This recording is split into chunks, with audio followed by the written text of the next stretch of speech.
ಅವರಿಗೆ commercial tax ಡಿಪಾರ್ಟ್ಮೆಂಟ್ನವರು ನೋಟಿಸ್ಗಳನ್ನು ಕೊಟ್ಟಿದ್ದಾರೆ. ಸುಮಾರು 9,000 ನೋಟಿಸ್ಗಳನ್ನು ಕೊಟ್ಟಿದ್ದಾರೆ.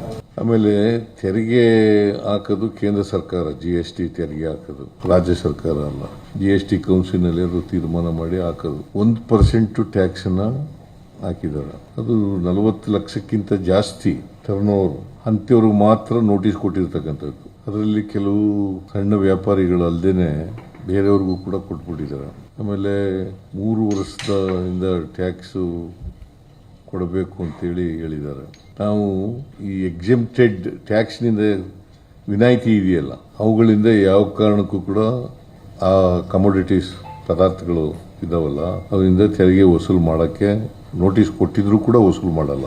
ಆಮೇಲೆ ಈ 2 ವರ್ಷ 3 ವರ್ಷದಿಂದ ರಿಯರ್ಸ್ ಎಲ್ಲ ಕೊಡಬೇಕು ಅಂತ ಎಲ್ಲ ಹೇಳಿತ್ತಲ್ಲ, ಅದನ್ನ ಪರ್ಸ್ಯೂ ಮಾಡಲ್ಲ ಅಂತ ಹೇಳಿದ್ದೀನಿ ನಾನು. ಕಡ್ಡಾಯವಾಗಿ ನೋಂದಣಿ ಮಾಡಿಸ್ಕೊಳ್ಬೇಕು ಅಂತ ಹೇಳಿದ್ದೀನಿ, ಒಪ್ಕೊಂಡಿದ್ದಾರೆ ಎಲ್ಲ.